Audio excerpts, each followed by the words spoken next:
mundurnya Miftah Maulana Habibur Rahman sebagai utusan khusus Presiden usai ucapannya yang mengejek penjual es teh viral. Kami akan bahas bersama peneliti komunikasi Effendi Ghazali. Bung Effendi, selamat sore, apa kabar Bung? Selamat sore, Alhamdulillah baik-baik saja Tifal dan seluruh pemirsa. Terima kasih sudah bergabung bersama kami. Sudah viral, kemudian menyatakan maaf dan sekarang pengunduran diri. Apakah masalah dari Miftah Maulana ini sudah dianggap selesai menurut Anda? Oh ya, pertama kita harus catat bahwa ini pengunduran diri tercepat mungkin ya di Republik Indonesia ya setelah diangkat, karena itu tentu juga ada dimensi tanggung jawabnya dia. Dalam hal ini tentu kita harus menyatakan ini sebagai sesuatu yang terhormat ya, bertanggung jawab lalu mengundurkan diri. Nah, untuk langsung kembali ke pertanyaan Tifal tadi, saya mau mengatakan ini kan ada berbagai sisi. Sisi yang pertama adalah bahwa communication is irreversible, memang tidak bisa ditarik begitu saja setelah terjadi. Dan yang kemudian sisi lainnya atau sisi B-nya kan biasanya kita menginginkan melihat adegan itu secara utuh ya. Jadi artinya setelah berbicara dengan penjual teh itu misalnya, apakah betul gambar itu dipotong secara tidak lengkap misalnya. Tapi sampai saat ini kita belum pernah melihat gambar itu secara utuh. Maksud saya, Tifal, mungkin saja ini tanpa bermaksud menambah-nambah kesedihan ya bagi Gus Miftahnya. Mungkin saja kan sesudah ungkapan itu ya, sesudah ungkapan yang dianggap mengolok penjual ST itu ada kalimat misalnya, saya guyon loh mas, gitu loh Tifal ya. Kemudian maaf tadi saya guyon, ya sudah ST-nya sekarang saya beli misalnya. Jadi Semacam klarifikasi begitu ya? Gimana? Semacam klarifikasi yang seharusnya diberikan begitu atas setelah yang viral-viral itu tadi.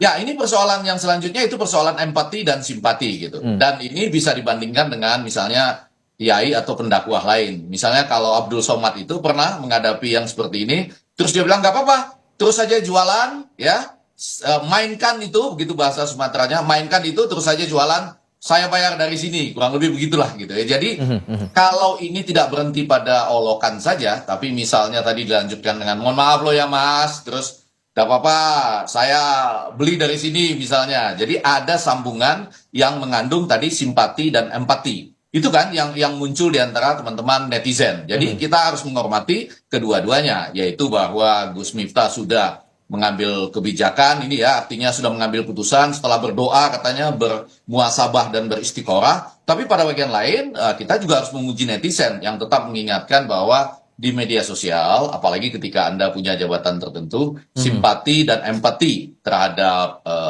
ini harus hati-hati juga menggunakan ya. Ketika itu diperbaiki, sebagai rakyat jelata juga menimbulkan masalah kemudian kan. Jadi ini intinya seluruh warga negara Republik Indonesia itu memiliki kedudukan yang sama lah dalam kesempatan bekerja, berusaha gitu ya, di dalam semua acara apapun.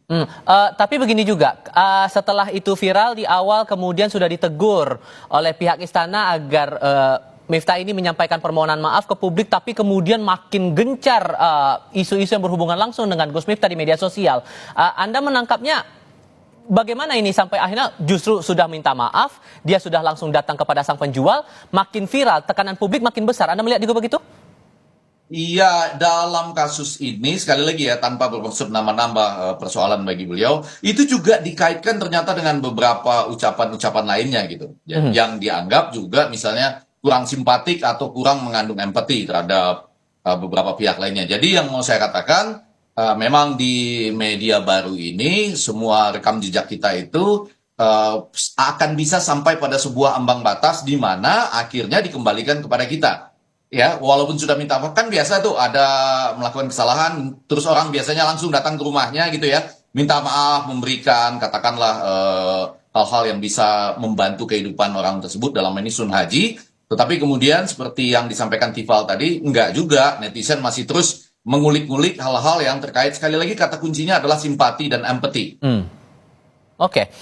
Membaca statement istana sejauh ini atas pengunduran diri Miftah dari jabatannya utusan khusus Presiden ini, menurut Anda sebagai bentuk apa ya, membuat win-win solution lah di antara Miftah yang sekarang jadi bahan pembahasan di internet, di media sosial, dan ini juga menjaga citra agar istana juga tetap bisa fokus pada pekerjaannya?